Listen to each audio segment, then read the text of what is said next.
यहाँ बचपन से कोई नहीं है, प्रभु के सिवा ना आप भी है। अब तो आखिरी फिल्म चल रही है तो जीवन के पूरे जीवन की फिल्म थी, अब उसका अंतिम निर्णय चल रहा है, कब राधे श्याम हो जाए। ये तो पक्का बच्चा, आज नहीं तो कल, कल नहीं तो परसों, परसों नहीं तो बरसों चाहे निकल जाए, पर जाना तो है ला। इसका नाम मृत्यु लोक है, मृत्यु लोक में जाना तो पड़ता ही है। महाराज चिंतन ही नहीं हो पाता कि आप चले जाओगे तो क्या होगा, चिंतन ही नहीं हो नहीं, पाता। वाणी रहेगी, शरीर तो भले ना रहे, वाणी तो रहेगी ना।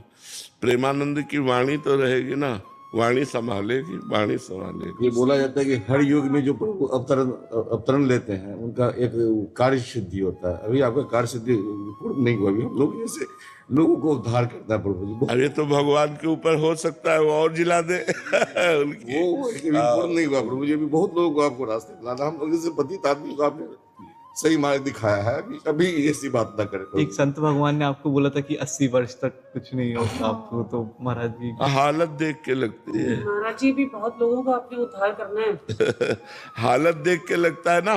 बड़ी उम्र के लोग नहीं, छोटे छोटे बच्चे, कॉलेज के बच्चे सब आपको सुनते हैं और आप सबका मार्गदर्शन कर रहे हैं। भगवान की बड़ी कृपा है कि सब हमें प्यार करते हैं, हमारी बात मानने की चेष्टा करते हैं, इसलिए सबको धन्यवाद है, सबको प्रणाम है। महाराज जी जाने की बात ना किया करें, हिम्मत बहुत नहीं कष्ट होती। होता है। इस लोक का नाम क्या है? मृत्यु लोग। मरना तो पड़ेगा ही देख के भी दुख होता है महाराज। हाँ, पर अब जाना तो पड़ेगा ही नहीं, आज नहीं तो कल, कल नहीं तो परसों। ये तो लोक है, मृत्यु लोक है, यहाँ ट्रांसफर होना ही है, सबको जाना है। जाने की तैयारी कर लो, जो पहले से तैयार न थे पछता पछता कर चले गए।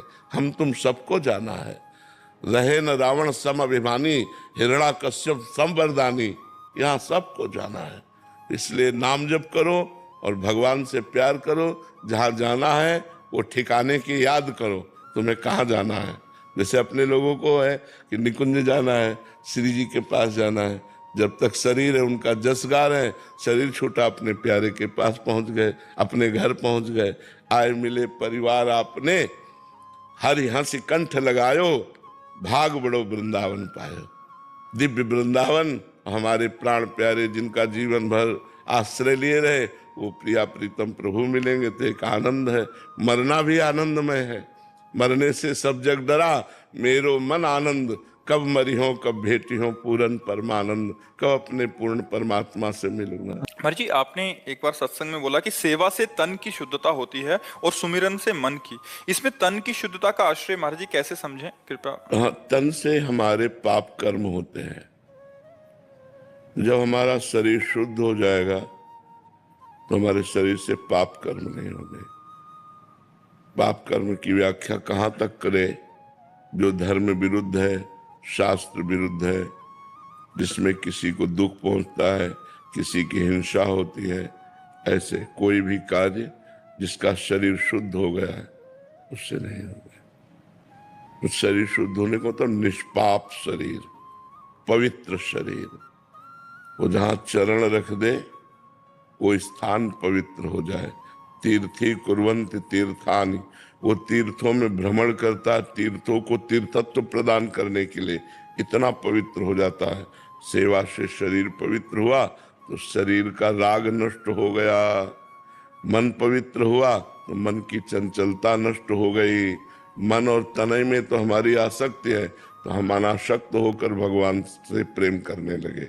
तो हमारा शरीर जब तक अपवित्र है तब तक इसमें राग रहता है, और जब शरीर पवित्र हो जाता है तो इससे भी वैराग्य हो जाता है। तो जब शरीर से भी वैराग्य हो जाए, कोई पाप कर्म न बने, तो समझना चाहिए शरीर पवित्र हो गया। और जब मन निरंतर भगवान का चिंतन करे, भगवान के चिंतन में पुलकित हो जाए, रोमांचित हो जाए, तो समझना चाहिए मन पवित्र हो गया। जब मन और तन पवित्र हो गया तो भगवान का स्वरूप अपने आप अनुभव में आने लगता है। महाराज जी आपके श्रीमुख से सुना है कि मूल तो मन ही है महाराज जी, शरीर की क्रियाएं कराने वाला। हाँ, पर मन लगा शरीर में है ना, मन शरीर में लगा है। अगर हमारा शरीर अपवित्र है तो अपवित्र क्रियाओं की बढ़ोतरी करेगा मन, अगर शरीर पवित्र है तो इनका कनेक्शन है। अच्छा, इसीलिए पवित्रता का निर्वाह। हाँ, इसीलिए हम स्नान, कपड़े पवित्र, पवित्रता, जिससे हमारा मन पवित्र हो। मूल तो मन में आएगा, पर मन स्थूल शरीर में फंसा हुआ है। तो स्थूल शरीर जब हमारा पवित्र होगा तो सूक्ष्म शरीर में मन आता है, वो भी पवित्र हो जाएगा, और कारण शरीर में स्वभाव आता है, वो भी पवित्र हो गया। तीनों पवित्र हो गए तो आप तो परम पवित्र हैं ही, आत्मस्वरूप है, आपको अनुभव होने लगेगा। जैसे स्वच्छ और निर्मल जल में नीचे क्या पड़ा है ये हमें दिखाई दे देता है, ऐसे परम पवित्र निश्चल मन में भगवान के स्वरूप का अनुभव। इंद्रियाणाम मनश्चास्मि, भगवान गीता जी में कहते हैं इंद्रियों में मैं मन हूं, तो वो अनुभव में आने लगते हैं। वनिका जी दिल्ली से।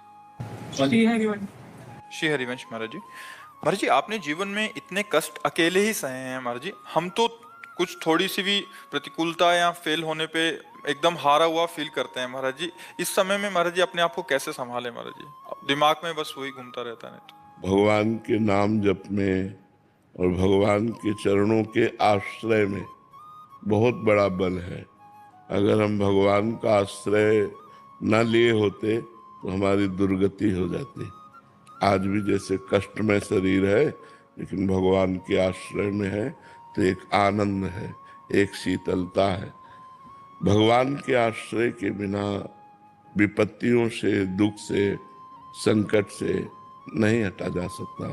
एक तो आई हुई विपत्ति होती है, हम लोगों ने तो जानबूझ के कष्ट सहे, नियम पूर्वक, मांगना ही नहीं है, जो सामने आ गया वही पाना है। कई कई दिन भूखे रहना, गर्मी सर्दी बरसात सब सहना, पर प्रभु के लिए तो उन्होंने ऐसी सामर्थ्य दे दी जो अब कष्ट कष्ट लगता ही नहीं है, अब कोई दुख दुख लगता ही नहीं है। सुख से डर लगता है, बड़ाई से डर लगता है, अब गाली देने वाले से डर नहीं लगता, अपमान करने वाले से डर नहीं लगता। ये भगवान की कृपा से होता है। इसलिए नाम जप करो, भगवान का आश्रय लो, तो बहुत बल है भगवान में, बहुत बल है। सबसे बड़ा अगर जीवन में कष्ट कोई अनुभव में होता है तो अकेलापन का होता है, नहीं होता? कोई तो हो, यहाँ बचपन से कोई नहीं है, प्रभु के सिवा ना आप भी है। अब तो आखिरी फिल्म चल रही है तो जीवन के पूरे जीवन की फिल्म थी, अब उसका अंतिम निर्णय चल रहा है कब राधे श्याम हो जाए। ये तो पक्का बच्चा, आज नहीं तो कल, कल नहीं तो परसों, परसों नहीं तो बरसों चाहे निकल जाए, पर जाना तो है ही। इसका नाम मृत्यु लोक है, मृत्यु लोक में जाना तो पड़ता ही है। तो हम सबसे बड़ी बात बता रहे हैं, यदि भगवान को अपना दोस्त मानोगे, भगवान को अपना मानोगे, तो कभी निराश नहीं होगे।